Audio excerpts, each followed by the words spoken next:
Oke, selamat malam semuanya, Bapak, Ibu, dan teman-teman yang terkasih di dalam Tuhan. Perkenalkan, saya Nancy, selaku MC untuk acara kita malam hari ini. Malam ini kita akan mengikuti sebuah seminar yang diadakan oleh Sinchung School dengan judul Underlying Issue of Teens Behavior in the New Normal. Sebuah judul yang sangat menarik gitu ya, dan otomatis judul ini akan memperkaya kita dengan pengetahuan dari ahlinya langsung gitu ya. Penasaran Bapak, Ibu, dan teman-teman sekalian? Tapi sebelum kita memulai acara kita, saya mohon bagi Bapak, Ibu, teman-teman, semua peserta yang ada di Zoom, silakan nyalakan kameranya terlebih dahulu. Karena ada beberapa kamera yang belum menyalakan. Silakan. Mari kita menyalakan, kita tunjukkan nih wajah-wajah kita yang tampan, yang cantik gitu ya, dengan percaya diri nih ya. Oke, silakan kami mohon. Oke, sebelum kita mulai acara ini, saya akan membacakan susunan acaranya terlebih dahulu. Acara kita akan dimulai dengan pembukaan salam, sudah saya lakukan barusan saja. Kemudian yang kedua, kita akan mendengarkan sebuah kata sambutan dari Miss Eva selaku Kepala Sekolah dari SMP Sinchung. Dan yang ketiga, saya juga ingin mengingatkan sekali lagi kepada para peserta yang ada di Zoom, silakan isi link absensi yang telah diberikan panitia. Silakan cek chat Zoom-nya. Sudah diberikan dari tadi, Bapak Ibu sekalian, silakan diketik ya. Silakan langsung aja menuju linknya, buat teman-teman juga yang ikutan, sangat diperbolehkan untuk mengisi linknya. Lalu yang keempat, saya akan memperkenalkan narasumber kita dan moderator kita keduanya ini adalah orang-orang yang sangat terkenal gitu ya. Satunya terkenal di bidang psikologi, sedangkan satunya terkenal di sekolah Sinchung, khususnya di SMP gitu ya. Kita akan saksikan siapakah mereka, penasaran? Tunggu dulu gitu ya. Setelah kita memperkenalkan narasumber dan moderator, kita akan menyerahkan kepada moderator kita, kemudian akan ada tanya-jawab. Setelah tanya-jawab, nanti akan ada pemilihan 2 pemenang. Jadi Bapak, Ibu, dan teman-teman yang sedang mengikuti seminar ini, pastikan Anda fokus gitu ya. Jika ada pertanyaan, lalu Anda bisa menjawab atau mungkin Anda ingin bertanya, maka akan ada kesempatan Anda akan terpilih untuk mendapatkan sebuah door prize yang tidak kalah menarik. Kira-kira apa ya hadiahnya dari Sinchung? Kita akan lihat nantinya. Lalu nanti akan ada penutupan, dan di akhir sesi kita akan foto bersama. Gitu ya Bapak, Ibu, dan teman-teman yang terkasih dalam Tuhan. Oke, kita akan langsung saja. Kami akan mempersilahkan Miss Eva untuk memberikan kata sambutan kepada kita semuanya yang ada virtual saat ini. Kami persilahkan Miss Eva. Ya, terima kasih Miss Nancy. Selamat malam Bapak Ibu. Suara saya terdengar ya? Kalau terdengar, boleh memberikan reaction. Saya paling suka kalau kalau lagi Zoom minta reaction untuk memastikan bahwa saya nggak sendirian memang di sini. Oke. Dengar, Miss. Terima kasih. Terima kasih. Ya. Oke, jempol semua. Ya. Selamat malam Bu Astrid. Ketemu lagi ya Bu ya. Terima kasih sudah menyempatkan waktunya ya untuk hadir di acara webinar ini gitu ya.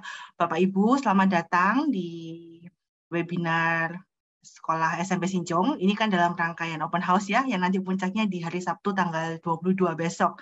Jadi kalau Bapak Ibu nanti punya ada waktu, silakan hadir datang ke sekolah kami menyaksikan gelar karya gitu ya, dan penampilan dari anak-anak dari sekolah Sinchung mulai dari TK sampai SMA ya. Nah, pada malam hari ini sebenarnya tema ini diangkat underlying issues of teens behavior in the new normal. Ini untuk menjawab kegalauan gitu. Kegalauan para guru, orang tua juga gitu ya. Ini kenapa anak-anak ini ya di usia-usia remaja. Kalau katanya kan masa remaja itu masa badai gitu ya. Nggak usah pakai pandemi, itu sudah badai. Nah, ini ketambahan pandemi lagi. Wah, badainya berkali-kali lipat. Gitu. Tapi kami percaya, sebagai pendidik juga sebagai orang tua ya, tidak hanya hal negatif saja gitu. Ada banyak hal positif ya, yang juga dialami perubahan-perubahan karena masa pandemi ini. Nah, hari ini Bu Astrid nanti akan membantu ya, untuk memberikan kita pemahaman, sharing juga dari pengalaman Bu Astrid, untuk membuka mata kita sebagai orang dewasa gitu supaya lebih positif dan efektif mendampingi putra-putri kita nanti. Gitu. Sekali lagi terima kasih Bu Astrid, juga terima kasih untuk rekan-rekan panitia yang sudah menyiapkan acara ini dengan sangat baik. Akhir kata, kami mohon maaf jika ada yang kurang dalam pelayanan webinar ini, gitu ya. Selamat menikmati, selamat sharing, selamat belajar, diskusi hangat gitu bersama-sama selama 1,5 jam ke depan dengan Bu Astrid dan juga rekan-rekan dari Sekolah Sinjung. Terima kasih, Miss. Terima kasih, Miss Eva. Kata sambutan sudah selesai nih. Maka kita akan lanjutkan ya, Bapak Ibu, kalian teman-teman yang terkasih. Oke, saya akan memperkenalkan narasumber kita malam hari ini. Tadi sudah disebutkan oleh Miss Eva, beliau bernama Astrid Regina Satii, begitu ya. Yang pasti kalau kita dengar dari namanya, yang pasti beliau adalah seorang perempuan sejati nih ya. Perempuan sejati yang kalau kita lihat nih, resumenya, CV-nya, wow. Beliau adalah salah satu orang yang sangat berdampak bagi banyak kehidupan manusia yang lain. Kira-kira kalau kita bertanya nih dalam kehidupan kita, seberapa besar sih dampak kita untuk orang lain gitu ya. Saya ketika lihat tadi CV-nya Bu Astrid, saya waduh, kira-kira apa yang bisa kita lakukan nih kepada orang lain. Dan Bu Astrid sudah melakukan banyak hal bagi orang lain. Beliau sudah berpengalaman kurang lebih 30 tahun di bidang psikologi. Jadi beliau sangat handal di dalam consulting, teaching, speaking in public gitu ya. Dan bidang yang beliau sangat cintai adalah psikologi.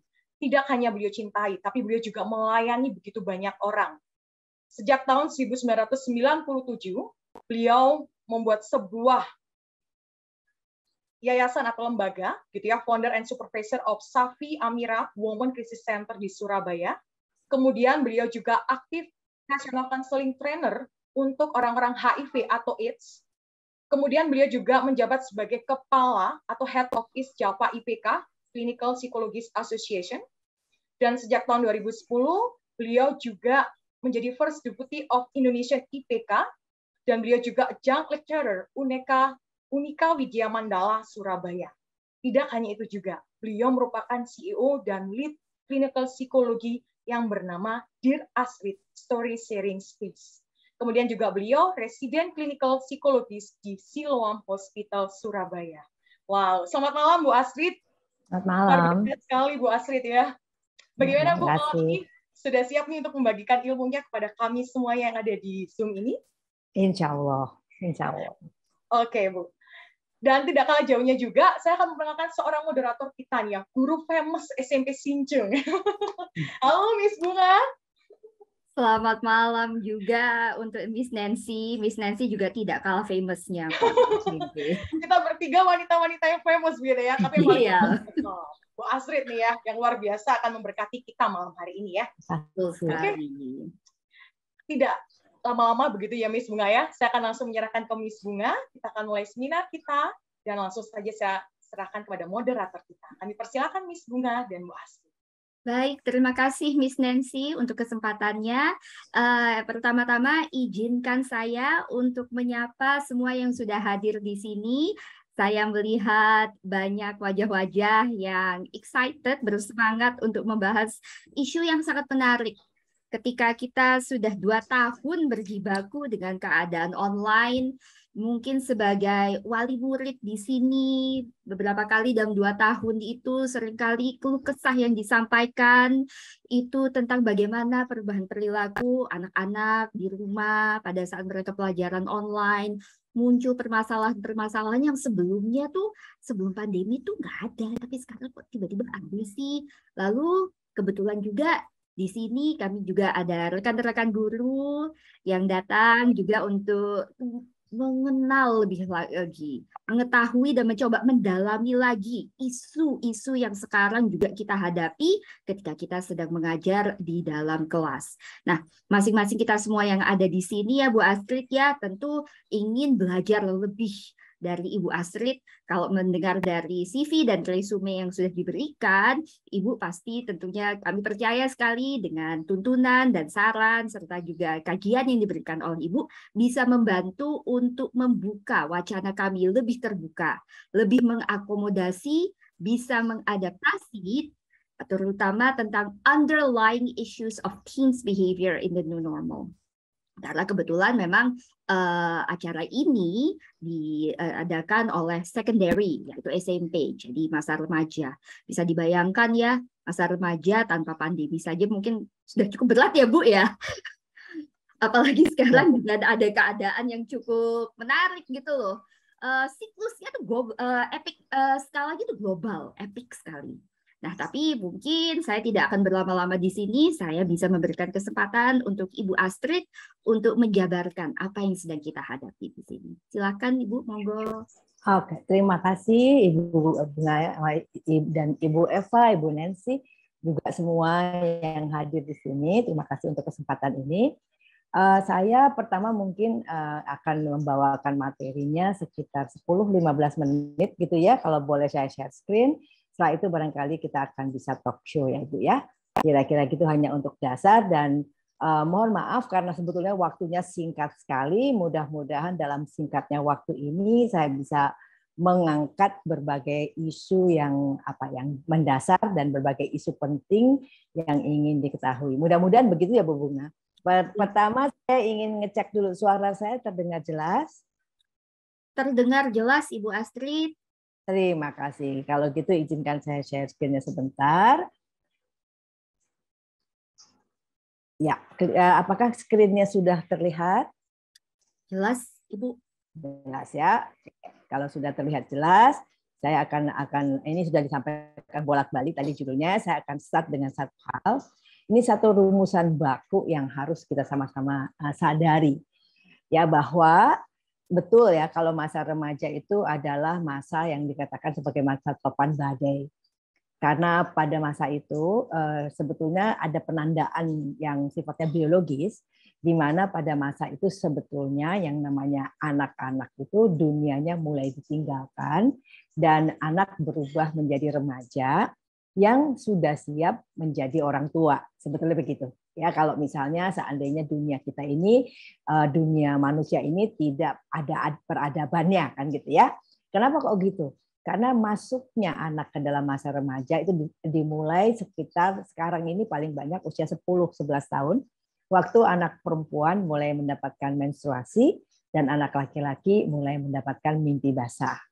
Nah, adanya menstruasi dan mimpi basah yang menjadi tanda bagi seorang anak menjadi remaja, bukan lagi anak-anak, ini membawa berbagai konsekuensi.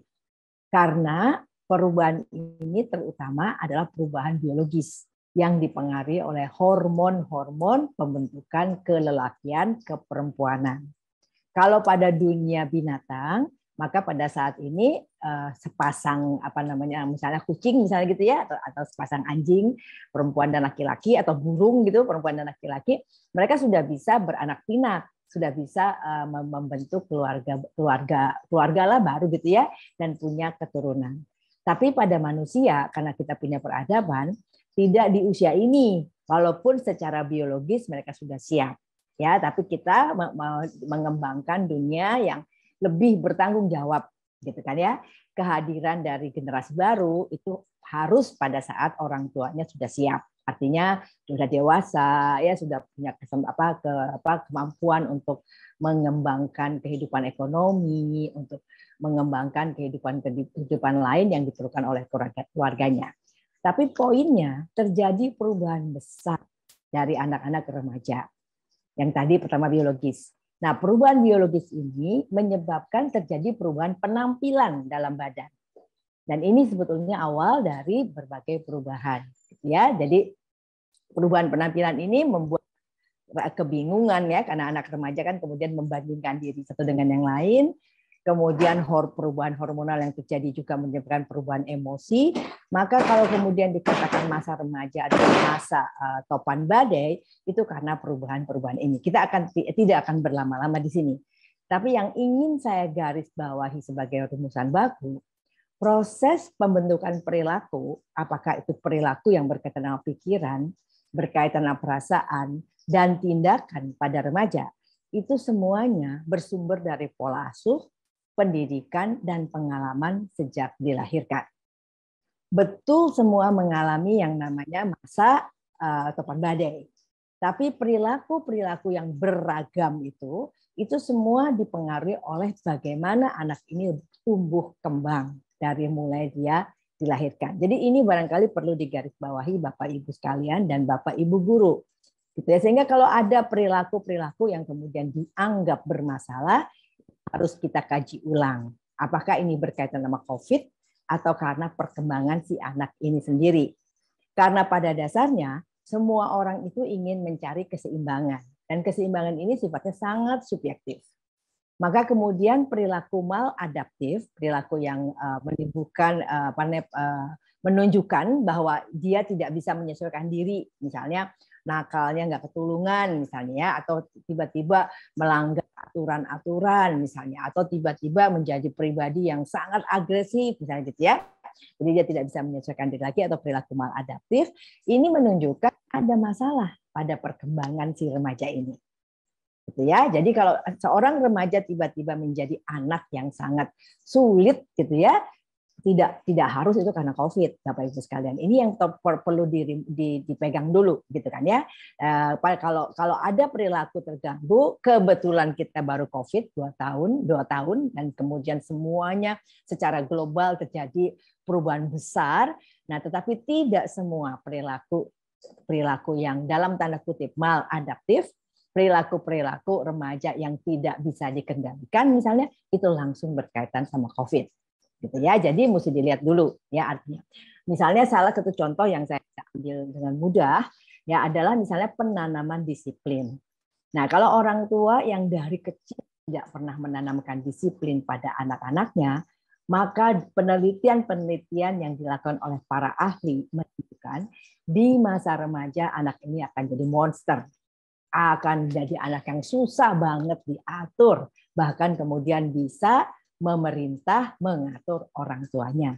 Karena mereka tidak pernah diberi kemampuan untuk mengatur diri sendiri, mendisiplinkan diri, atau mengembangkan apa yang namanya perilaku yang disebut dengan executive function. Bagaimana mereka mengatur dirinya agar menjadi orang yang terkelola dengan baik. Nah, jadi kalau kemudian tiba-tiba jadi anak tidak sopan, kita nggak bisa bilang karena COVID dia nggak sopan. Nah, gitu ya, tidak sopan nggak ada hubungannya sama COVID, gitu kan ya. Nah, apa dong yang ada hubungannya sama COVID? Mari kita lihat, gitu ya. Penelitian setelah pandemi COVID ya, yang dilakukan di seluruh dunia itu sepakat ini adalah sebuah kondisi luar biasa yang dialami oleh seluruh orang di dunia. Kemudian beberapa pakar, beberapa negara kemudian melakukan penelitian dan hasilnya hampir sama, gitu ya, hampir sama yang untuk anak dan remaja, hasilnya hampir sama. Yaitu ada pertama yang tampak adalah penurunan dalam kualitas hidup, gitu kan ya. Kenapa kok penurunan dalam kualitas hidup? Atau apa maksudnya? Selama 2 tahun banyak sekali anak dan remaja tidak bisa bergerak. Pada anak dan remaja itu kan butuh aktivitas. Tapi karena kita tidak boleh keluar rumah, mereka tidak bisa bergerak. Nah, kemudian mereka melihat TV, melihat mungkin laptopnya, melihat handphonenya, mereka melihat layar dari komputer gitu ya, berjam-jam setiap hari. Kemudian mereka makan, karena sambil nonton gitu makan gitu ya, tidak teratur. Maka kemudian kualitas hidup jadi turun karena tidurnya kurang, makannya berlebih, dan makan tidak sehat. Perilaku terbanyak adalah duduk, kurang aktivitas. Nah itu ya, ini semua seluruh dunia pada anak dan remaja terjadi penurunan kualitas hidup yang tentu saja berdampak pada perkembangan. Kayak sakit mata gitu ya, terlalu lama melihat layar, kemudian anak menjadi lebih susah diatur gitu ya, karena dia terbiasa menghabiskan waktu sendiri menonton sesuatu yang dia sukai dan bisa berjam-jam tidak mengikuti ritual apapun di rumah ya. Kemudian menjadi anak pemalas misalnya gitu ya, susah sekali untuk diajak berkegiatan. Karena Bapak Ibu sekalian, ada yang mungkin kita perlu perhatikan, COVID itu 2 tahun lebih bahkan ya. Nah, dari teori tentang adaptasi, tentang penyesuaian diri pada manusia, maka 2 tahun adalah masa adaptasi. Kita kalau melihat misalnya, apakah sebuah perkawinan itu berhasil? Tunggu sampai 2 tahun. Gitu ya. Kalau 2 tahun sudah ternyata baik, kita bisa bilang berhasil. Apakah orang betah pada pekerjaannya? Tunggu 2 tahun.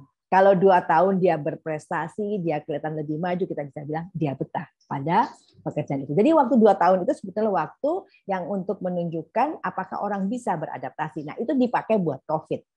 Untuk diam di rumah, pakai masker, tidak boleh bergaul dan sebagainya gitu kan ya. Nah, maka kemudian terbiasa diam, tidak ada aktivitas, terjadilah penurunan kualitas hidup. Ini global sifatnya. Kemudian ada masalah-masalah emosional. Kenapa? kita masih bergaul, tapi dengan teman-teman yang sifatnya virtual. Kita tidak lagi tatap muka waktu COVID itu. Kita tidak berhadapan langsung. Kita tidak bisa bermain, ya katakan misalnya main sepak bola, main basket gitu ya. Nah, jadi yang kita hadapi adalah manusia-manusia virtual. Sehingga kita tidak bisa mengembangkan hubungan-hubungan yang benar manusiawi. Termasuk mengembangkan emosi-emosi yang benar. Kan gitu ya.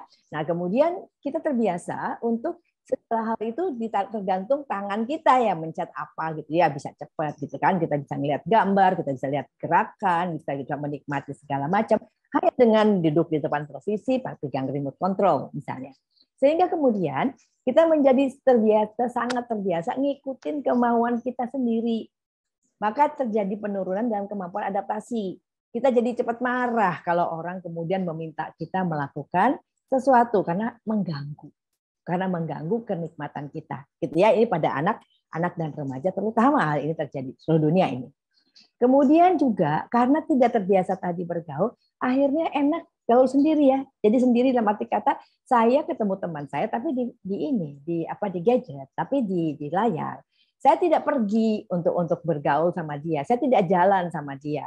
Maka kemudian menjadi terbetah sendirian, merasa lebih enak sendirian, dan kemudian bahkan pada beberapa anak dan remaja jadi akhirnya menarik diri dari pergaulan karena asing dengan tatanan kehidupan biasa di mana orang biasa bergaul dan tentu saja bisa terjadi keributan ya, konflik, bisa terjadi nggak cocok, bisa terjadi mungkin ejek-ejekan, bisa terjadi barangkali kalau main olahraga tubrukan badan ya sebagainya.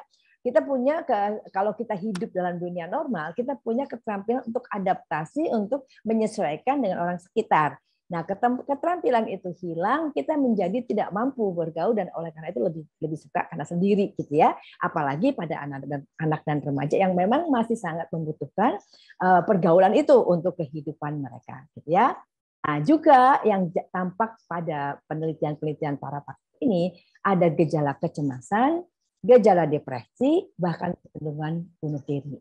Dan ini penelitiannya sifatnya global. Jadi di banyak tempat yang dilakukan penelitian untuk anak dan remaja, maka banyak kasus-kasus seperti yang ditampilkan ini. Yang gitu ya. Nah, kemudian untuk guru dan murid diadakan penelitian tersendiri. Ini kebetulan dicari yang murid SMP gitu ya, biar sama dengan hari ini kebanyakan adalah murid SMP. Jadi kita sedang bicara tentang sekolah SMP gitu ya. Diadakan penelitian khusus untuk melihat guru dan murid di level di SMP ini. Apa yang terjadi pada mereka pada saat COVID dalam konteks pembelajaran. Kalau tadi kan konteks umum kehidupan. Ini konteks pembelajaran. Nah, bukan cuma anaknya. Gurunya sendiri juga mengalami masa yang sulit. Gitu ya. Hasil penelitian terhadap guru dan murid di level SMP gitu ya, maka yang dialami oleh guru pertama adalah beban kerjanya lebih meningkat. Kenapa? Karena jadi banyak tugas. Dan dia harus bikin sesuatu yang sifatnya virtual, kemudian untuk ngecek bahwa anaknya itu mengerti atau tidak, dia juga mesti banyak bikin tugas-tugas yang harus dikerjakan oleh anak. Baik tugas yang sifatnya visual, jadi harus kelihatan gitu, baik yang sifatnya auditori yang harus kedengeran, maupun narasi tulisan gitu. Sehingga kan dia harus berpikir tugas apa yang bisa saya berikan untuk meyakinkan saya sebagai guru bahwa apa yang saya sampaikan ini bisa ditangkap oleh siswa-siswa saya. Kalau guru itu di kelas, dia bisa lihat langsung siswanya. Yang bisa, yang nggak bisa, yang ngerti, yang nggak ngerti. Itu kelihatan dari wajahnya, dari cara dia duduk, dari cara dia bekerja. Nah, pada saat virtual, itu jadi kesulitan. Dia mesti lebih kreatif, maka dia akan harus meningkatkan jamnya dia bekerja untuk menyiapkan modul-modul dan sebagainya ini. Jadi beban. Dan juga waktu kerjanya jadi 24 jam. Kenapa begitu? Karena pada saat virtual, pada saat online, semua orang bisa menghubungi semua orang dengan chatting, mungkin dengan bicara melalui misalnya katakan platform seperti Zoom atau Google Meet ya, atau Teams punya Microsoft begitu ya. Dan itu seolah-olah dianggap karena tinggal duduk depan laptop gitu misalnya, atau tinggal duduk depan HP atau tinggal duduk di suatu tempat yang entah di mana gitu, di mobil pun bisa, maka dianggap semua orang siap terima semua orang setiap waktu. Nah, pada saat kita bertugas sebagai seorang guru, otomatis anak yang tanya macam-macam, jamnya macam-macam, termasuk pagi, siang, sore, dan malam. Sehingga akhirnya dia kayak kerja nggak berhenti-berhenti. Ada saat di mana dia harus menyiapkan, ada saat dia mesti melayani pertanyaan atau curhat-curhat. Terutama anak SMP banyak sekali curhat-curhatnya. Kan mereka sendiri masih bingung sama pertumbuhan perkembangan dirinya sendiri. Otomatis maka waktu yang disediakan untuk pelayanan relatif 24 jam. Belum rapatnya gitu kan ya, rapat dengan sekolah. Belum juga berbagai aktivitas yang meningkatkan keterampilannya, kayak pelatihan-pelatihan dan sebagainya. Jadi hampir 24 jam. Capek gitu ya. Maka kemudian pada guru ini ditemukan kelelahan lahir batin, bukan cuma pada muridnya, tapi juga pada gurunya. Nah, kemudian apa yang dialami muridnya? Nah, terjadi penurunan dalam prestasi, dalam performance kerjanya. Gitu ya. Jadi ada kecenderungan anak-anak ini menjadi lebih malas dalam tanda kutip daripada waktu berada di kelas. Gitu kan ya. Jadi prestasi secara umum rata-rata kelas kemudian menurun performanya, dari prestasi menurun. Kemudian terjadi juga penurunan konsentrasi, karena ini bisa dipahami ya Bapak Ibu sekalian ya. Kalau kita harus terus-menerus mengamati layar berjam-jam, kan capek ya. Dan 1-2 hari mungkin masih kuat ya, 1 minggu barangkali masih oke. Minggu kedua, minggu ketiga barangkali sudah mulai bosan gitu kan ya. Ya karena kita nggak punya opsi selain melihat satu kotak gitu kan. Nah maka kemudian minat tidak begitu besar. Ya maka kemudian kurang memperhatikan dan memang terbukti terjadi penurunan kemampuan berkonsentrasi. Belum lagi yang make gadget teknologi yang baru yang bagus itu bisa sambil melakukan sesuatu sambil belajar gitu, dia bisa melakukan sesuatu, apalagi kalau pegangnya 2 gitu ya, jadi perhatiannya pindah kemana-mana, yang dilihat itu banyak, nggak cuma 1 kan gitu ya. Nah lalu belum lagi dia duduk di mana, itu juga akan mengganggu konsentrasinya pada saat dia belajar. Tidak seperti kalau dia berada di sekolah. Kalau ada anak duduk di meja belajar mungkin masih oke, tapi kalau duduknya di depan TV misalnya, atau di meja di ruang tamu misalnya, atau di meja makan, maka kemungkinan terjadi berbagai hal yang mengalihkan perhatiannya. Secara umum terjadi penurunan konsentrasi dan penurunan motivasi. Ya malas amat gitu kan, mesti duduk di depan layar untuk belajar sesuatu, dengerin satu, walaupun diusahakan gurunya berusaha untuk interaktif gitu ya, lihat teman-temannya cuma di kotak-kotak gitu kan ya, sesuatu yang sangat membosankan buat anak yang di usia remaja, di mana aktivitas merupakan sesuatu yang akan menyenangkan buat mereka, dan ini tidak ada aktivitas selain melihat, selain mendengar apa yang disampaikan oleh guru. Mungkin ada teman-teman yang bertanya atau teman-teman melakukan apa, tapi semua harus dilihat dari satu layar kecil gitu kan ya, maka kemudian terjadi kemalasan dan terjadi penurunan motivasi.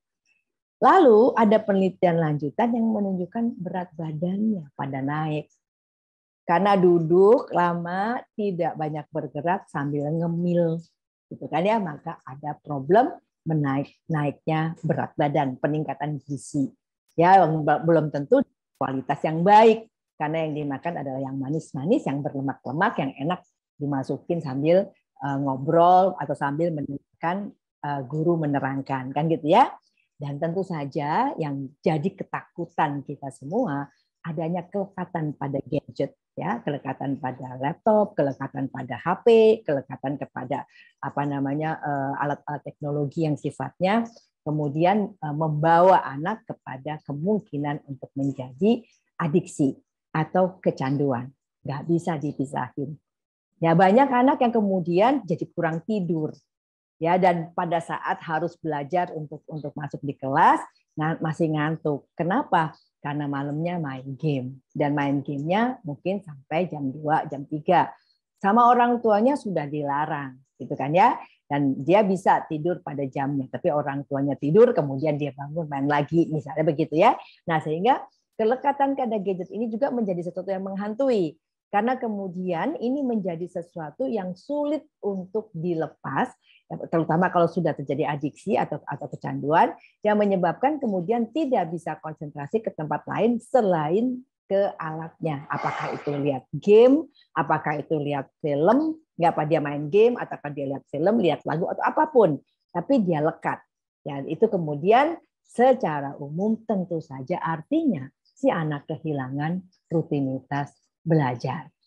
Nah, 2 tahun seperti ini, gitu kan ya, lelah lahir batin gurunya, anak-anaknya kehilangan rutinitas untuk belajar.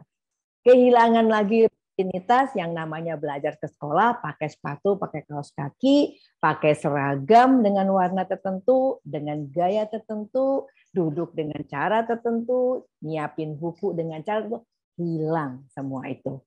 Banyak sekali anak yang bangun langsung di kelas, cuman sempat sikat gigi, itu pun kalau ibunya ribut gitu kan ya, ganti baju lah saya pokoknya kelihatan hadir gitu kan. Sementara kalau di sekolah, mau ke sekolah kan harus mulai pakai sepatu lagi, pakai seragam lagi, bajunya rapi, perlu waktu untuk bangun, untuk sarapan dan seterusnya. Nah, terjadi perubahan besar-besaran saat harus sekolah lagi, maka guru dan murid tentu saja harus beradaptasi ulang, otomatis. Sekolah lagi, mungkin hore kembali ke sekolah gitu ya. Beberapa anak barangkali senang seperti itu, mungkin guru juga ya. Tetapi kemudian sama, harus mulai lagi para guru mengembalikan lagi rutinitas kerja yang normal. Ya, yang ada jadwalnya, yang berstruktur dan mencakup harus pergi ke satu tempat untuk balik lagi ke rumah pada jam tertentu, rutin lagi seminggu, yang punya warna yang relatif sama. Jadi mulai lagi mengembalikan rutinitas kerja, mulai lagi sarapan pada waktunya, mulai lagi berpakaian yang pantas, mulai lagi mungkin harus naik motor, mungkin harus naik kendaraan umum, mulai lagi mesti mengatur waktu dengan antara tugas sebagai guru dengan mungkin kegiatan di rumah, mulai harus diatur lagi. Ya, kemudian menjalankan ya pembelajaran tatap muka harus pakai prokes, kan dia harus jadi contoh ya. Bagaimana menunjukkan harus pakai masker, bagaimana cuci tangan, bagaimana menjaga jarak, dan sebagainya. Dan melatih keterampilan-keterampilan berkomunikasi interpersonal dengan anak secara langsung, yang relatif selama 2 tahun tidak pernah dilakukan lagi, dan hanya berkomunikasi dengan orang-orang di rumah, yang tentu caranya sudah sangat personal, sangat intern gitu ya, sangat kecil, dan ini harus mulai beragam lagi dengan siswa-siswa yang berasal dari berbagai tempat lagi. Jadi gurunya pun harus adaptasi. Nah, untuk siswanya maka dia harus bangun lagi disiplin diri, mesti mulai lagi ngatur waktu belajar, mulai lagi ngatur supaya pakaiannya pada hari untuk sekolah sudah rapi, kaos kaki sudah rapi, sepatu sudah bersih, buku-buku sudah beres, gitu kan ya. Kalau saya ingat kalau di Sinjong itu barangkali mesti bawa koper ya, masukin perlengkapan sekolahnya di dalam koper. Saya lupa SD tapi kalau nggak salah itu ya. Kemudian ditaruh di mana nanti, kemudian bagaimana, dia mesti mulai lagi bangun jam berapa, belajar jam berapa, pergi sekolah jam berapa, mesti ngitung macetnya dan sebagainya, dan harus mulai lagi, gitu kan? Lalu otomatis dia juga harus mengembangkan fungsi eksekutif sesuai usianya. Gimana caranya ngaturnya supaya bisa bangun pagi? Kalau mau sampai di sekolah jam 7, mesti bangun jam berapa?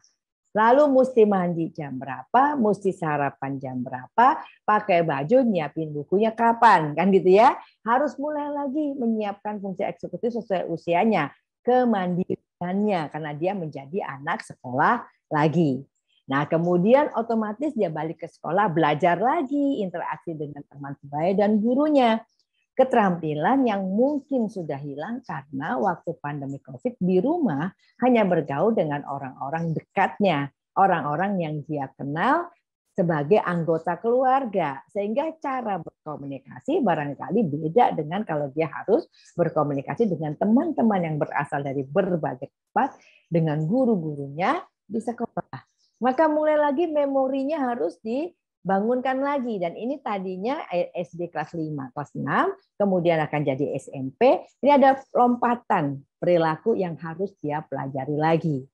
Nah, dan yang paling berat mungkin melepas kelekatannya pada gadget. Kalau udah terbiasa main game terus-terusan berjam-jam, sekarang harus sekolah pagi, nggak bisa lagi main berjam-jam karena dia harus bangun pagi. Orang dewasa aja susah, apalagi anak-anak. Nah, ini kira-kira beberapa adaptasi yang harus dilakukan. Nah, jadi Bapak Ibu lihat ini, kalau kemudian anak menjadi agresif, ngelawan orang tua, jadi kurang ajar, nggak di sini tempatnya. Artinya itu masalah bukan karena COVID, gitu ya, karena ada problem perkembangan pada si anak. Dan sesuatu yang terjadi pada masa remaja itu berkaitan dengan sesuatu yang terjadi di periode sebelumnya, sehingga kita mesti melakukan assessment. Ini ada apa, gitu kan ya? Ada apa? Memang keparahan masalah menjadi lebih besar pada saat mungkin di masa pandemi COVID tidak ada kontrol, semua dilepaskan, semua dibiarkan, dan semua semaunya sendiri misalnya ya, sehingga perilaku-perilaku yang memang awalnya kurang terkendali menjadi lebih tidak terkendali. Tapi sekali lagi bukan si COVID yang bikin, gitu kan ya, ada problem lain, dan ini butuh assessment, gitu kan ya. Seringkali pada remaja, Bapak Ibu sekalian, bukan anaknya yang mesti kita periksa, tapi orang tuanya. Pada anak-anak SD, pada anak remaja SMA, pada anak remaja awal di SMP, seringkali kita mesti periksa orang tuanya. Karena seringkali perilaku maladaptifnya ini adalah respon terhadap apa yang dia rasakan terjadi di rumah. Nah, jadi Bapak Ibu bisa bayangkan keharusannya membangun disiplin diri kembali, keharusannya untuk melepaskan diri dari gadget yang sudah melekat, mungkin tempat main game, keharusannya untuk mengikuti lagi aturan-aturan yang diharapkan sebagai anak sekolah, ini bisa membangkitkan perilaku-perilaku yang tidak sesuai tadi, yang maladaptif tadi, yang pada dasarnya tidak langsung berkaitan sama COVID, tapi si COVID ini bikin lebih parah. Nah, itu kira-kira untuk beberapa problem yang luar biasa ya, karena kita bisa lihat sederhana aja, semua anak mengalami seperti ini, tapi ada anak yang kemudian punya problem yang tersendiri yang kemudian membuat kesulitan yang luar biasa. Nah, ini barangkali butuh assessment khusus Bapak Ibu. COVID plus sesuatu yang terjadi di tahap perkembangan. Nah, bukan cuma yang negatif loh Bapak Ibu yang kita dapetin dari COVID ini, hikmah dari pandemi pun ada ya. Guru dan murid memiliki kesempatan untuk mengembangkan kompetensi digitalnya. Kita jadi belajar. Saya nggak kenal Zoom sebelum COVID. Dengan COVID saya jadi kenal Zoom. Saya kenal Google Meet, saya kenal Teams ya dari Microsoft gitu ya. Dan kenal semua peralatan di HP saya. Saya jadi belajar macam-macam. Begitu juga Bapak Ibu, juga anak-anak, termasuk para guru mempelajari juga bagaimana menyelenggarakan kelas yang interaktif, memanfaatkan teknologi digital yang ada untuk membuat penampilan presentasi belajar yang menarik, sehingga anak bisa interaktif. Nah, itu kan sebuah hikmah yang mungkin kalau tidak ada pandemi COVID, kita tidak punya kesempatan untuk mempelajari. Begitu juga dengan anak-anak, gitu ya. Anak-anak juga mempelajari berbagai hal. Tentu saja kalau untuk anak-anak, orang tua tetap harus memperhatikan. Karena keterbukaannya terhadap media digital ini memungkinkan dia untuk eksplorasi internet ke semua tempat, Bapak Ibu sekalian. Dan Bapak Ibu tahu penawaran-penawaran internet tentu tidak terbatas, gitu ya. Nah, kemudian murid juga jadi punya kesempatan untuk menggali minat dan bakatnya karena terbiasa ngatur diri sendiri dan terbiasa sendirian, nggak punya siapa-siapa. Maka kemudian ada yang barangkali jadi seneng ngumpulin ngoleksi sesuatu ya, jadi bisa menggambar, kemudian menggambar pakai teknologi, bukan menggambar di kertas tapi menggambar misalnya di notepad-nya gitu kan ya, kemudian bisa belajar berbagai aplikasi dan sebagainya yang sebelumnya mereka tidak pernah ketahui gitu kan ya. Dia dan dia jadi tahu, oh aku ternyata ya, audiovisual misalnya, karena pada saat dia harus di rumah dia mempelajari berbagai hal yang kaitannya dengan audiovisual. Ada yang bilang, oh aku ternyata bakatnya di gambar digital, karena kemudian dia mengembang. Atau ternyata aku di fashion, karena pada saat dia pandemi COVID, dia belajar segala hal yang kaitannya sama fashion dan sebagainya. Jadi karena dia pelajari sendiri dan kemudian dia suka, maka banyak anak-anak kemudian menemukan bakat minatnya dalam pandemi ini. Kemudian berikutnya pada anak harus sekolah lagi, maka dukungan psikososial lebih banyak diberikan oleh pihak sekolah untuk kebutuhan dari murid supaya dia bisa adaptasi kembali di situasi pasca pandemi ini. Jadi perhatian sekolah, perhatian guru ya kepada anak-anak ini akan lebih banyak, akan lebih besar karena semua orang termasuk sekolah berharap anak akan bisa segera belajar lagi, segera bermain lagi, dan segera menjadi anak yang rajin lagi kan gitu. Maka kemudian berbagai usaha ya yang sifatnya psikososial itu dilakukan, kerja kelompok lah, dibikinkan cara belajar yang lebih menarik, terbiasa belajar pakai layar. Kalau ngelihat guru depan kelas mungkin bosen, ayo belajarnya lewat komputer, bermain-main dengan berbagai aplikasi sambil guru nerangin di depan gitu ya. Diperhatikan, diwadahi, difasilitasi gitu kan. Karena tujuannya sama, anak harus bisa segera beradaptasi lagi. Kemudian perhatian jadi lebih besar, memperhatikan semua perkembangannya masing-masing, karena setelah 2 tahun ada yang jadi lebih gemuk, ya, ada yang kemudian males barangkali, ada yang kemudian nggak bisa duduk lama, dan seterusnya. Kemudian guru-guru harus berusaha gimana caranya supaya mereka bisa seperti anak pada umumnya. Ya, maka otomatis perhatian terhadap kebutuhan anak lebih besar dibandingkan sebelumnya, terutama pada masa transisi di CAWU pertama ya, di waktu mulai masuk sekolah lagi kan gitu ya, menghilang selama 2 tahun lebih itu. Jadi waktu dia tidak sekolah itu masih SD, waktu dia kemudian masuk ke SMP, maka di sini akan diupayakan segala cara oleh sekolah, oleh guru, oleh orang tua, wali murid juga, bagaimana caranya supaya kembali menjadi anak yang rajin, anak yang senang sekolah,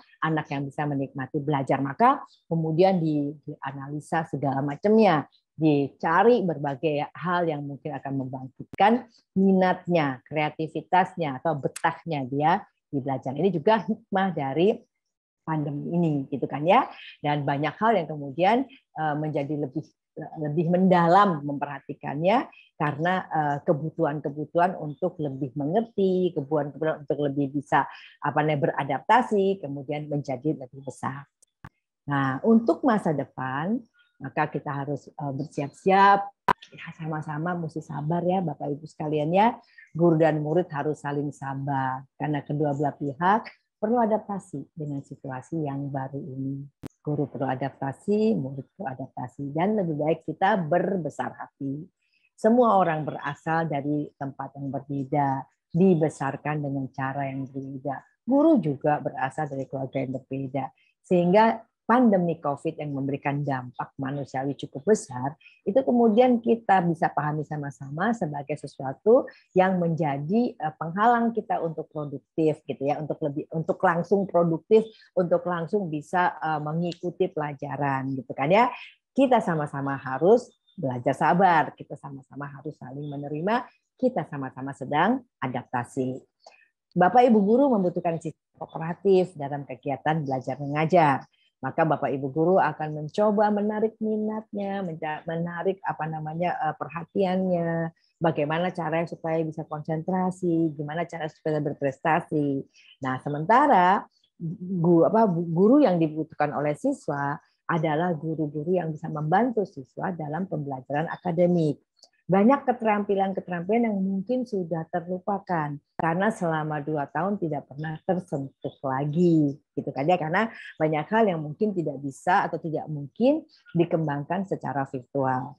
Maka guru dan siswa sama-sama ya belajar untuk meningkatkan keterampilan, kemampuan mereka dalam yang namanya pembelajaran akademik. Jadi ya, teknik guru dalam belajar juga akan diperdalam, kemudian dikembangkan sesuai dengan jenis yang ada sekarang. Sementara siswa ini juga yang tadinya hanya melihat layar sekarang masuk ke kesempatan yang lebih besar, perlu dibimbing dalam keterampilan, dalam kemudian berprestasi, dalam kemudian barangkali memahami atau proses belajar kembali agar bisa mengikuti pelajaran dengan baik dan tentu saja dengan menyenangkan. Jadi pada dasarnya ini adalah masa adaptasi. Dan kalau semua bisa menerima secara positif, kita insya Allah bisa lebih menyelesaikan lebih baik. Dan sekali lagi di kepala kita, masalah pasti ada. Tapi tidak akan semua orang bermasalah. Masalah yang disebabkan oleh COVID, iya. Itu dialami semua orang. Jenisnya sudah jelas gitu kan ya. Tapi masalah-masalah tertentu yang mungkin spesifik anak tertentu, membutuhkan assessment tertentu agar kita kemudian bisa membantunya kembali produktif sebagai siswa kan gitu ya. Bukan nggak mungkin guru-guru dan wali murid juga punya masalah gitu kan, karena sama-sama ini adalah adaptasi. Oke, Bapak Ibu sekalian, demikian yang bisa saya sampaikan. Terima kasih untuk perhatiannya. Saya kembalikan ke moderator. Baik, terima kasih atas penjelasannya yang sangat berarti ya Bu Astrid ya. Dari sini kita belajar bahwa mungkin kalau kita bisa menyimpulkan satu katanya itu adalah sabar.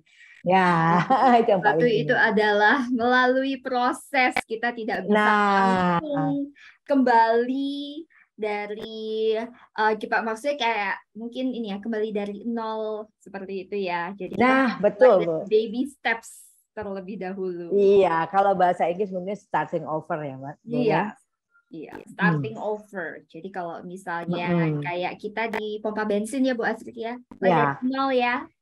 Ya, nol lagi. Dan kalau guru sayangnya megangnya muridnya kan lebih dari 10 ya Bu. Semuanya mulai dari nol. Iya. Nah, jadi apalagi dengan mulai dari nol dengan karakter yang cukup berbeda. Dan perubahan yang berbeda sama 2 tahun yang mungkin kita tidak tahu secara pasti karena terhalang dari layar internet ya, online seperti itu. Jadi apa yang kita lihat dari balik layar belum tentu sama dengan apa yang mereka hadapi sesungguhnya. Nah, terima kasih Bu. Jadi kembali lagi Ibu Bapak yang ada di sini diberikan kesempatan untuk memberikan pertanyaan. Bisa menuliskan jawaban melalui chat atau bisa juga dengan langsung raise hand. Jadi supaya kita juga bisa untuk sama-sama, tujuannya kita semua di sini adalah untuk belajar, sharing satu sama lain, kondisi satu sama lain untuk juga kembali lagi kita improve kondisi. Saya yakin semua yang ada di sini juga ingin tahu bagaimana sih caranya ya kita menyesuaikan diri. Kembali lagi karena semuanya ini adalah hal yang sangat baru dan masih asing buat kita. Bagaimana caranya kita bisa kembali lagi? Nah, Ibu sambil menunggu mungkin ada pertanyaan dari wali murid ataupun juga dari rekan-rekan guru yang mau menyampaikan pertanyaan, silakan. Ini saya ada mau pertanyaan nih Bu. Ini kan kita bicara tentang proses adaptasi ya. Adaptasi kan tidak gampang Bu. Kita juga sebagai manusia, kita tidak lepas dari kekurangan. Ketika kita beradaptasi, apa yang kita harapkan dan kita persiapkan mungkin sedikit berbeda dengan kondisi di lapangan. Nah, terus terutama yang biasanya kita itu paling sering berhadapan itu dengan kontrol diri, Bu. Bagaimana cara kita bisa mengontrol diri?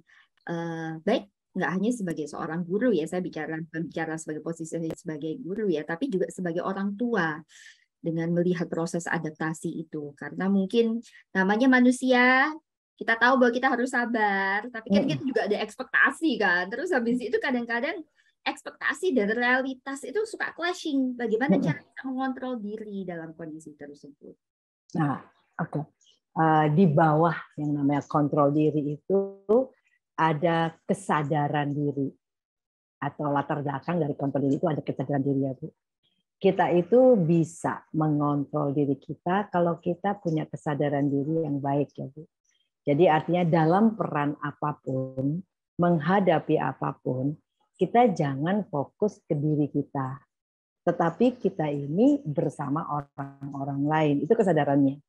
Sehingga kalau misalnya aku merasa tidak nyaman, karena ini permulaan sekolah, buat aku juga nggak nyaman. Dulu biasa karena kalau sekolah virtual, aku tidak perlu nyiapin apa-apa gitu kan ya. Sekarang dengan sekolah lagi, aku juga sibuk. Jadi harus bangun lebih pagi, aku mesti nyiapin bekalnya, aku mesti teriak-teriak supaya anak bangun, supaya mandi kan gitu. Nah, kemudian kita fokus pada saya capek, gitu kan ya. Saya ngerasa saya bekerja keras, saya merasa berdiri saya berkorban. Nah, kalau pikirannya cuma saya itu dengan kurang kesadaran bahwa ada orang di sekitar kita juga yang sama. Yang pertama kali sekolah juga nggak seneng, nggak nyaman, Kak, dan juga cemas ya. Cemas apa yang akan saya hadapi di sekolah kan gitu ya. Udah terbiasa enak, bisa bangun jam 7 kurang 10, sekarang mesti bangun setengah 6, karena kan mesti naik mobil, nah belum macet kan gitu kan ya Bu. Jadi anaknya sendiri kan juga sebenarnya tegang. Kemudian ada orang lain barangkali di rumah. Dan semua menghadapi hari pertama sekolah misalnya gitu ya, kan sama tegangnya. Jadi kita bisa kontrol diri kalau kesadaran diri kita tuh tinggi. Dalam arti kata, saya nggak sendirian, bukan cuma saya loh yang capek, gitu kan ya. Anak saya juga pasti tegang, lalu mungkin pembantu juga, barangkali supir, apa kan gitu. Nah, jadi kemudian oke, aku capek, tapi pasti orang lain juga capek. Jadi kita bisa jaga diri kita untuk menjalankan peran kita, kewajibanku apa sih, tugasku apa, peranku apa, jalankan sebaik mungkin. Jadi bukan mikir capeknya, bukan mikir sebelnya, bukan mikir marah apa malesnya kan gitu Bu. Karena tapi ini saya lakukan kan buat dengan kesadaran buat seluruh rumah misalnya gitu ya, biar semua orang nyaman. Jadi supaya bisa kendalikan diri dalam peran apapun, kesadaran dirinya mesti tinggi, terutama kesadaran bahwa saya tidak sendiri dan bahwa perilaku saya berdampak pada orang lain.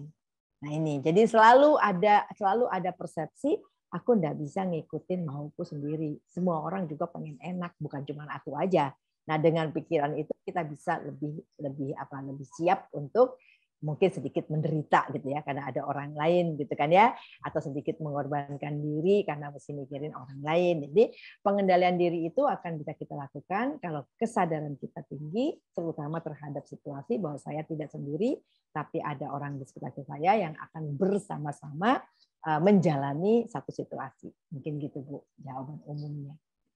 Oke, terima Apakah kasih. bisa menjawab Ibu? Ya, terima kasih Bu Astrid untuk penjelasannya. Kalau begitu saya akan lanjut membacakan, sudah ada beberapa pertanyaan yang muncul di chat. Saya baca pertama dari Bapak Arius ya. Selamat malam Bu Asri. Dampak dari pandemi ini kan dirasakan oleh semua lini termasuk para remaja penerus bangsa. Dengan adanya virtual, maaf ya saya baca lanjut ya. Dengan adanya virtual tanpa interaksi dengan teman-teman selama kurang lebih 2 tahun, pasti ada dampak negatif seperti yang Ibu sampaikan. Dan secara individu Ibu membahas, bagaimana ya Bu cara menghadapi atau bagaimana sistem yang harus diterapkan kepada generasi tersebut. Karena pasti ada perubahan budaya yang berbeda dimunculkan oleh generasi tersebut secara kelompok. Kita talking about Gen Z right now.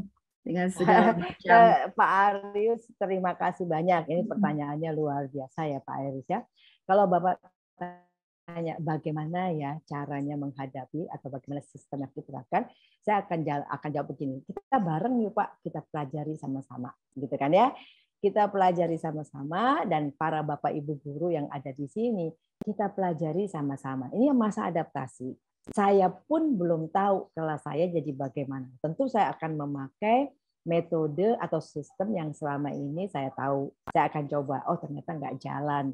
Oh yang ini mungkin nggak jalan. Kita akan coba yang lain lagi.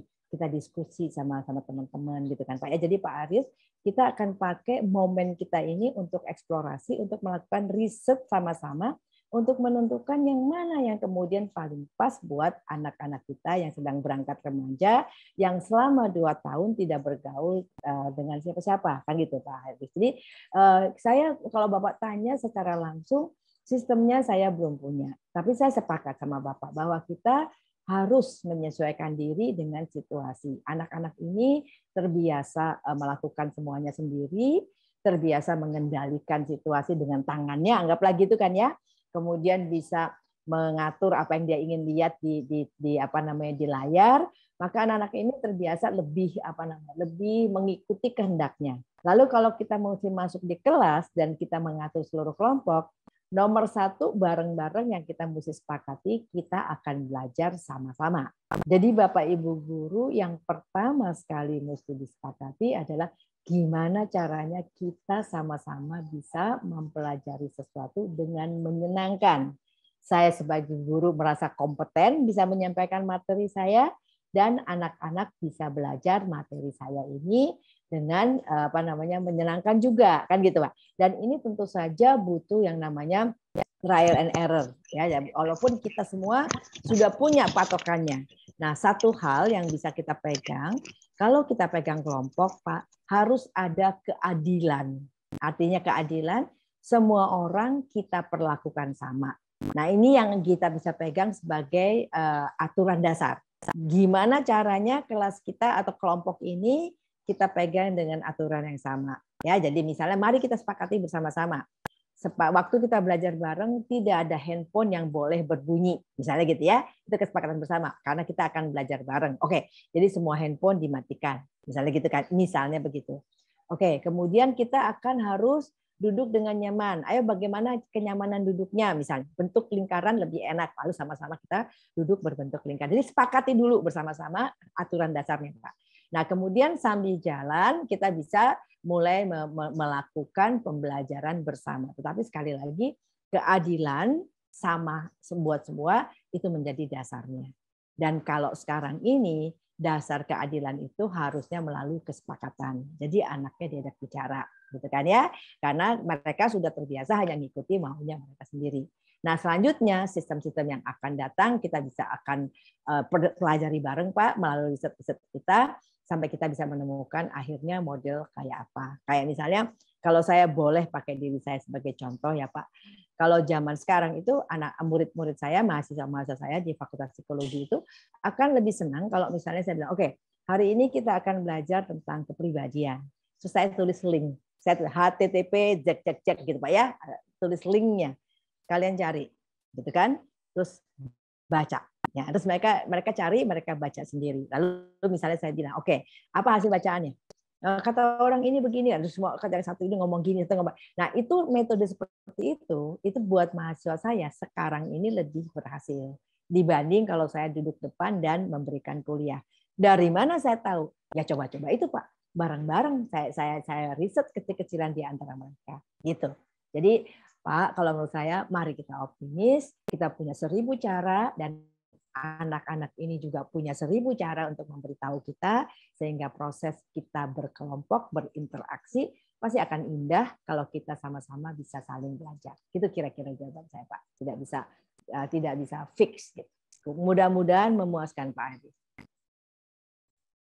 Baik, Pak Arius, semoga puas ya dengan jawabannya. Mungkin kalau misalnya masih ada yang mau bisa ditanyakan, bisa dilanjutkan dengan di chat ya.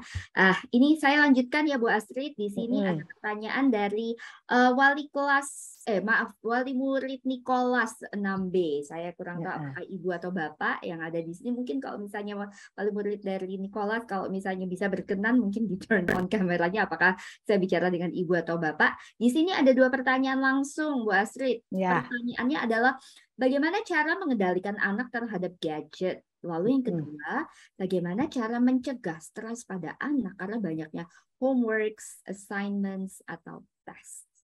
Oke. Yang pertama, kalau mengendalikan anak terhadap gadget, dari awal, ya Bapak Ibu, mudah-mudahan Pak Nicholas belum terlambat ya. Dari awal Pak Nicholas yang pegang kendali. Jadi Bapak yang bilang, sebenarnya gini Bapak Ibu sekalian, kalau mau menerapkan aturan atau mau menerapkan disiplin pada anak, itu harusnya diusahakan di bawah kelas 5 SD. Lebih gampang ingatnya 10 tahun. Jadi tanamkan semua disiplin, semua dogma, semua yang harus anak ikuti sampai usia 10 tahun. Dan itu ketat, Pak. Nah, kalau misalnya berkaitan sama gadget, misalnya Bapak bilang, kamu di luar gadget itu dipakai untuk pelajaran, karena guru di sekolah suka ngasih tugas ya Pak ya, untuk anak mencari topik-topik tertentu melalui internet. Nah, di luar apa yang diminta oleh sekolah, kamu hanya bisa misalnya main game Pak ya, atau kalau nggak main game nonton film misalnya. Tiap hari cuma bisa 1 jam. Misalnya gitu ya, setelah beres PR-nya, setelah apa, harus 1 jam. Nah setelah 1 jam, Bapak ambil. Ini mestinya begitu Pak Nikolas. Dibiasakan terus dan konsisten seperti itu. Hari Minggu misalnya atau Sabtu, hari Sabtu, kamu boleh main lebih lama. Kamu bebas bermain, katakan misalnya setengah hari. Nah waktu Sabtu dikasih setengah hari. Dan itu berlangsung terus setiap hari, setiap minggu seperti itu. Konsisten dan kaku Pak. Nggak ada cerita. Papa hari ini filmnya lebih bagus. No, jatah harian lihat cuma 1 jam. Weekend kamu bisa lihat setengah hari. Misalnya gitu ya Pak. Nah jadi kalau Bapak tanya gimana cara mengendalikannya? Dari awal orang tua yang megang aturan. Dan orang tua harus konsisten. Apapun alasannya konsisten. Terutama untuk anak-anak 10 tahun ke bawah. Nanti kalau anaknya sudah lewat 10 tahun, kalau Bapak sudah konsisten, dia nggak akan kemana-mana kok Pak. Kendali dirinya udah terbangun. Ya, karena kita kalau ngatur gadget cuma 1 jam, berarti kita kan harus mikir, di luar ini dia masih punya waktu disuruh apa kan gitu ya. Misalnya kita isi sama olahraga gitu kan, atau kita isi dengan dancing, atau kita isi dengan berenang, apapun. Jadi jamnya diisi supaya nggak kosong misalnya gitu kan. Nah, maka kemudian setelah dia lewat 10 tahun, kalau pola itu sudah dibiasakan dan waktu itu sangat kaku, dia nggak akan kemana-mana kok Pak. Dia akan bisa kendalikan diri, dia akan bisa punya pilihan. Gitu Pak Nikolas. Semoga belum terlambat buat Bapak ya Pak. Nah, sekarang ini agak berat karena Bapak harus lakukan untuk anak di balita. Ya, karena anak balita pun sekarang sudah mulai melihat gadget. Nah, padahal ya Pak, kalau mau tahu pencipta iPhone, Steve Jobs, itu bilang, anak-anak itu sebetulnya baru boleh lihat gadget kalau umurnya sudah 11 tahun. Itu kata Steve Jobs yang bikin iPhone. Nah, sekarang kita kasih anak masih bayi, matanya aja bisa rusak, bisa speech delay, kan nggak sempat berbicara kan gitu. Nah, itu kira-kira untuk Pak Nikolas. Nah, kemudian untuk sama Pak Nikolas yang nanya stres juga ya, Bu. Nah, kemudian yang berkaitan sama stres, gini, stres itu sesuatu yang subjektif, Pak Nikolas ya. Di luar kita memang ada berbagai hal, kan di sini Bapak sebut homework, assignment, tes, dan lain-lain. Itu adalah stresor, hal-hal yang menyebabkan stres. Nah, tapi apakah seseorang akan stres dalam arti kata distress? Distress itu kondisi stres negatif yang bikin orang jadi susah ya Pak. Ada yang namanya eustress. Kalau eustress itu kondisi stres yang bikin orang menjadi bersemangat, menjadi lebih termotivasi. Contoh eustress itu adalah orang latihan lari karena akan ikut pertandingan maraton, gitu kan ya. Jadi dia stres untuk jadi juara, itu namanya eustress. Dia latihan buat jadi juara. Sementara distress itu adalah kalau orang stres jadi nggak bisa konsentrasi, jadi sakit perut, jadi pusing, jadi sumpek. Nah, itu namanya distress. Jadi maksudnya Bapak nanya distress. Nah, supaya anak-anak tidak distress menghadapi homework, assignment atau tes, kita sebagai orang tua sebetulnya sejak anak mulai sekolah itu harus menunjukkan sikap positif.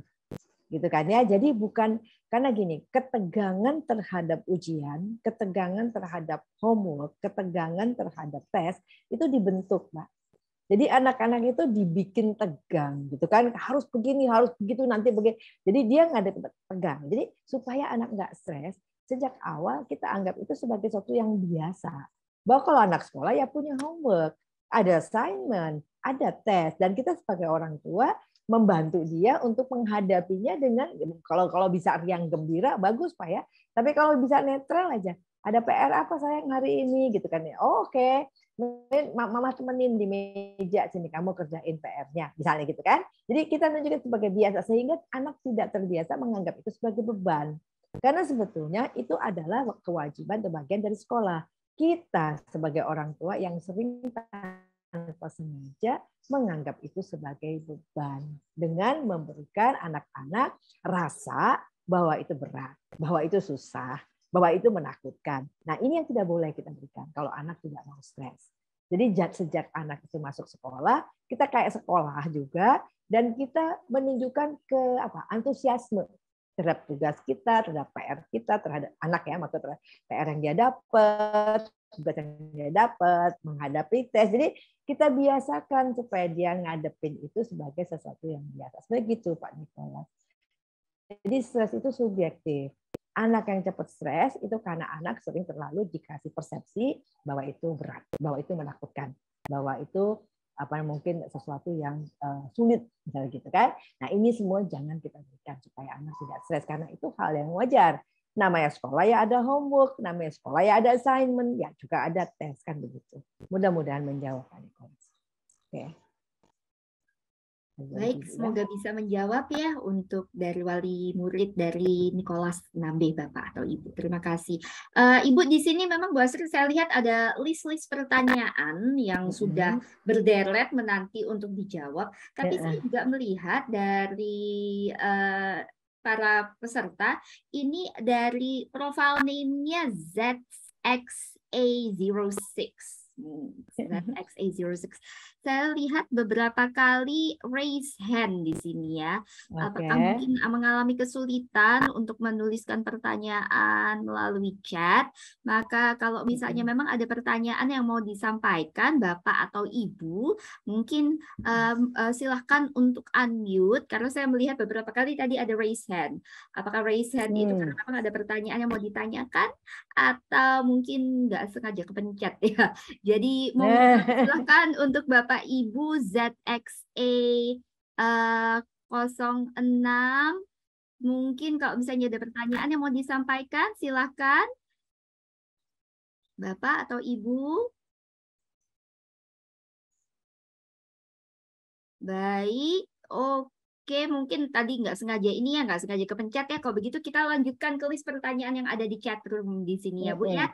Yaitu dari Ibu Miming Novina. Saya bacakan, sikap atau peran apa yang diperlukan anak-anak di usia remaja SMP kelas 7 sampai 9 agar kita supaya sebagai orang tua bisa mendampingi mereka, apalagi anak kita yang kelas 9 hanya 1 tahun offline di SMP. Terima kasih. Oke.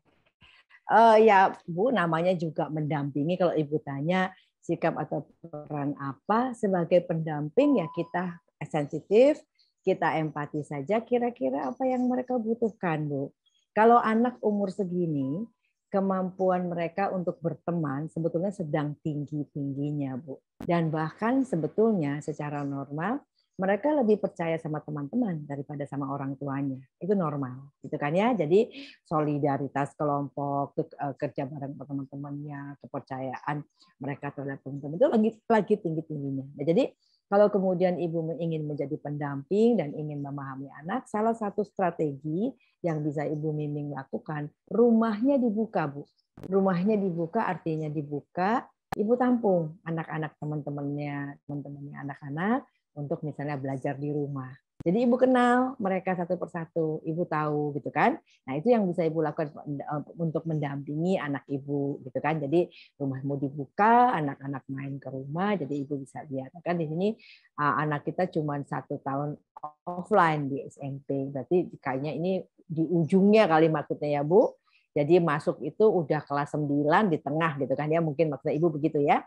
Nah, kalau emang begitu, ya kita cuma temenin dia untuk ajak ngobrol, ketemu siapa di sekolah, setengah tahun ya Bu. Sekarang ada teman-temannya, kamu punya ketemu siapa, melakukan apa. Jadi masuklah di dunianya dan Ibu bisa misalnya anak Ibu senang lihat majalah apa gitu atau film apa, ikutan Bu. Anak Ibu suka BTS misalnya penyanyi Korea itu ya yang sekarang mau pada ikut latihan militer itu ya Bu. Nah misalnya anak-anak Ibu ikutan Bu, anak Ibu suka film apa, Ibu ikutan gitu kan, supaya apa? Supaya nyambung dan juga supaya nyambung sama teman-temannya, rumahnya Ibu dibuka, Ibu juga ikutan dunianya anak-anak, biar bisa ikut nimbrung, tapi tidak usah memasukkan diri dan mendominasi, tidak Bu, cuman Ibu memahami sehingga bisa ngobrol sama mereka. Ya walaupun setengah tahun dunia anak remaja SMP ya Bu, kalau di akhir kelas 9 itu kan anak-anak udah mulai gede ya, dan mulai mungkin tertarik laki-laki dan perempuan, cinta-cinta monyet gitu kan ya. Nah, kalau ibu buka rumah ibu di rumah, anak perempuan, anak laki-laki, ibu bisa cerita-cerita, dampingi mereka, sekaligus mungkin membagikan apa yang menurut ibu sebaiknya mereka lakukan sebagai anak muda, apapun gitu kan, ibu bisa mengatakan apapun. Jadi artinya bukalah rumah, pelajari apa yang mereka pelajari, kemudian jadilah teman buat anak-anakmu ya. Mungkin Bu Mining dan lain-lain. Kalau anak sudah SMP, maka kita mengganti peran. Kita tidak lagi menjadi orang tua yang menyuruh-nyuruh, yang mengarah-ngarahkan, tapi menjadi teman diskusinya, teman berbagi cerita dan seterusnya. Itu peran yang sebaiknya. Itu Bu. Baik, terima kasih Bu Astrid untuk jawaban yang diberikan. Semoga Bu Mining juga bisa puas ya dengan jawaban dan juga arahan yang juga diberikan.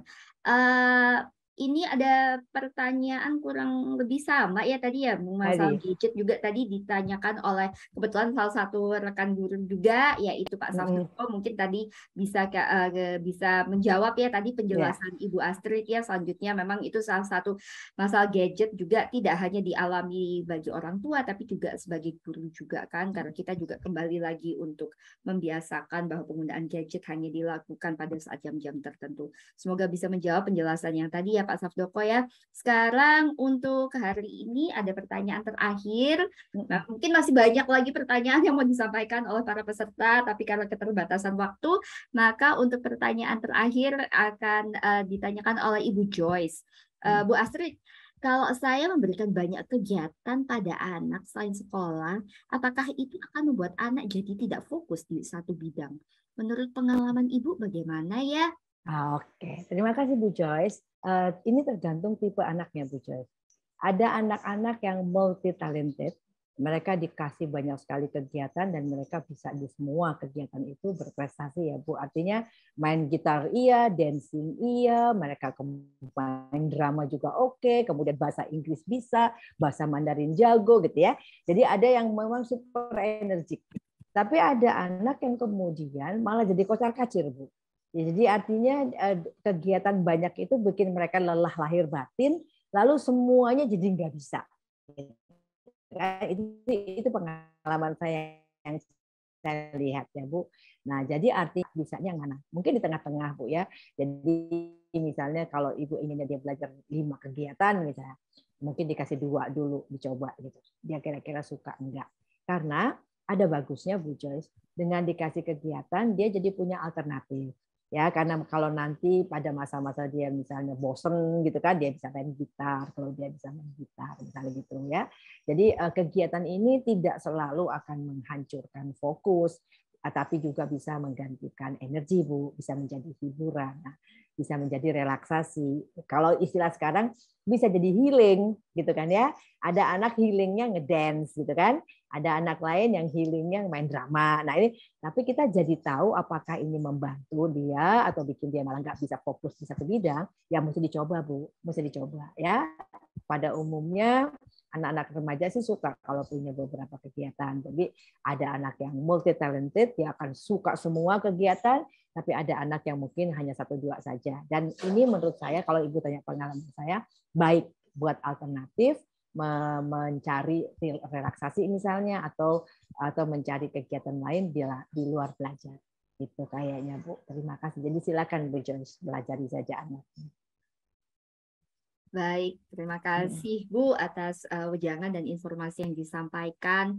Pasti banyak sekali yang tadi informasi yang sudah diberikan melalui sesi dan juga dari tanya jawab, pasti kita belajar banyak. Seperti contohnya tadi juga Bu Ira, walaupun mungkin suami Bu Ira tidak sempat untuk join bersama dengan kita di Zoom, tapi kelihatannya Bu Ira melihat banyak yang bisa kita pelajari, dan nggak cuma hanya Ibu Ira yang merasa bahwa itu sesuatu yang penting buat Ibu, tapi juga bersama-sama dengan suami. Nah, karena itu juga merupakan tanggung jawab sebagai pasangan ya Bu ya. Nah, Ibu Ira nanti untuk linknya akan kami upload di YouTube channel sekolah, tapi nanti linknya bisa menunggu ya Bu, akan dikirimkan melalui WA sekolah. Terima kasih ya Bu ya, sudah atas partisipasinya juga. Nah, Ibu semua yang ada di sini, kami juga berterima kasih. Masih ada pertanyaan-pertanyaan lagi ya, yang mungkin saya melihat di sini juga masih, walaupun sesi tanya jawab ini sudah secara resmi kita tutup karena kembali lagi mohon maaf, andaikan waktu bisa diperpanjang, tapi kan ini juga sudah malam, sudah jadi bagian dari kita semua ya Bu ya. Sudah teler ya. Iya, besok sudah Jumat lagi, waktunya nganterin anak lagi, bangunin anak sekolah lagi. Iya. Yang guru-guru juga siap-siap, menyiapkan seragam lagi, besok pakai baju batik ya ke sekolah. Seperti itu. Nah, semoga aja suami mau lihat. Semoga ya Bu ya, saya rasa pasti mau lah kok untuk demi ini ya Bu ya, demi untuk keberhasilan anak juga ya, semua yang ada di sini. It takes a village, nggak cuma hanya satu atau dua orang saja. Nah, Bapak dan Ibu, nah seperti yang tadi di akhir sesi, mungkin Ibu Astrid juga tahu bahwa akan dipilih 2 orang dengan pertanyaan terbaik yang akan menerima door prize. Door prize-nya itu tentu sesuatu yang menarik. Minta tolong sesudah nanti disebutkan, diumumkan oleh Ibu Astrid, bisa minta tolong untuk chat atau DM, direct message kepada Miss Rebecca. Miss Rebecca ada juga di salah satu channel kami ya, bisa dilihat di situ Miss Rebecca, profile picture-nya warna ungu. Ya, ada bunga matahari di belakangnya. Nah, di situ bisa minta tolong ya untuk DM nomor OVO dan juga nama user OVO-nya. Jadi kembali lagi yang perlu dicatat itu yang dikirimkan ke Miss Rebecca adalah DM nomor OVO dan nama user OVO. Jadi ada 2 pertanyaan terbaik yang berhak menerima door prize kita pada malam hari ini. Tapi sebelumnya Bu, sebelum kita menutup sesi tanya jawab dengan pemilihan pertanyaan terbaik, di sini masih ada pertanyaan-pertanyaan yang disampaikan juga oleh wali murid. Nah, apakah mungkin masih ada kesempatan, mungkin kalau misalnya bertanya secara langsung via WA atau apapun Bu, atau mungkin ada kontak lain yang bisa dihubungi? Biasanya Bu, pengalaman saya dengan webinar semacam ini, panitia mengumpulkan pertanyaan yang belum terjawab, lalu dikirimkan ke saya. Mungkin bisa dikirimkan ke Bu Ernest ya, ke Ernest, nanti biar sama Bu Ernest dikirimkan ke saya. Baik, terima kasih. Nanti kami akan mencatat pertanyaan-pertanyaan yang ada, kami kirimkan langsung kepada Ibu Ernest, jadi supaya nanti yang masih penasaran dengan kegalauan dan kegundahan hati, kita semua gundah dan galau sih, pasti kalau mendapatkan penerangan langsung dari Ibu Astrid pasti bisa mengurangi kegundahan dan kegalauannya. Baik, Ibu silahkan bisa dipilih Ibu 2 pertanyaan terbaik. Oke, pilihan saya Pak Arius betul ya, Pak Arius sama Ibu Miming. Pak Arius sama Bu Miming. Benar ya, Arius ya Bu namanya tadi? Iya, betul Bapak Arius yang pertama, lalu kedua adalah Ibu Miming. Ya. Pak Arius dan Ibu Miming. Miming ada nama belakangnya tadi? Iya, Miming Novina. Miming Novina. Ya. Itu Bu. Baik, jadi selamat ya untuk Bapak Arius dan juga Ibu Miming karena terpilih menjadi 2 penanya terbaik. Jadi kita berikan selamat, mungkin bisa berikan jempol, thumbs up untuk partisipasinya. Nanti mohon kesediaannya untuk bisa mengirimkan nomor OVO dan juga user OVO-nya kepada Miss Rebecca untuk dikirimkan, yaitu hadiah dari untuk berupa e-money dari OVO. Nah, jadi ini ada pertanyaan juga dari Ibu Ivoni dan Ibu Olivia Clio ya. Jadi saya catat pertanyaan, maaf dari Ibu Ivoni Susan, nanti saya akan catat pertanyaannya ya mengenai anak yang multitalenta untuk mengarahkan mana yang bisa yang paling sesuai ya dengan mereka supaya bisa tumbuh secara maksimal. Akan saya sampaikan langsung kepada Ibu Ernestine supaya bisa dijawab oleh Ibu Astrid. kembali lagi ada reminder dari panitia sebelum mengakhiri acara webinar dan meninggalkan Zoom, mohon kesediaan Bapak Ibu peserta untuk mengirim evaluasi di link yang ada, link Google Form yang ada di bawah tersebut. Untuk kesempatan berikutnya saya bisa serahkan kepada Ibu Nancy. Miss Nancy, terima kasih. Kembali lagi. Oh, tapi sebelumnya kita bisa ini enggak ya? Kita bisa buka kamera, terus habis itu mungkin kita bisa ucapkan terima kasih kepada Ibu Astrid karena sudah memberikan wejangan yang dan ilmu yang sangat bermanfaat buat kita semua. Bisa tolong untuk turn on camera, terus habis itu mungkin kalau bisa di-unmute kita ucapkan bersama-sama terima kasih Bu Astrid. Terima kasih Bu Astrid. Terima kasih sama-sama. Terima kasih.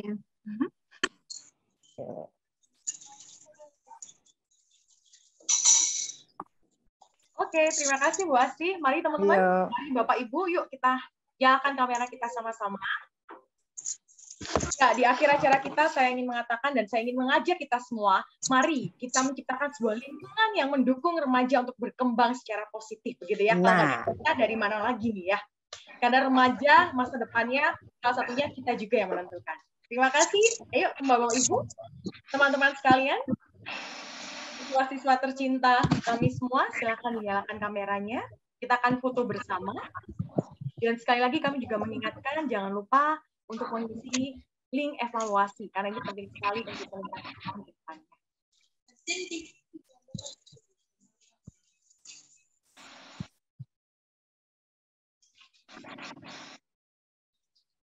Oke, kita akan foto bersama. Panitia yang akan screenshot begitu ya, Miss.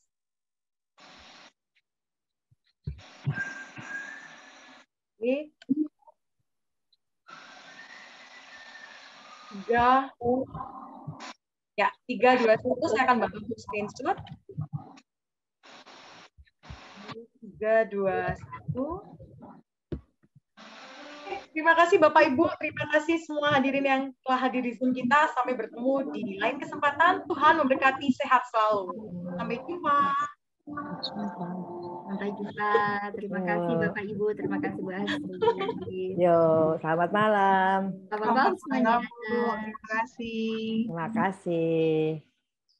Terima kasih Bu Astrid, kembali kasih semuanya. Kembali kasih semuanya.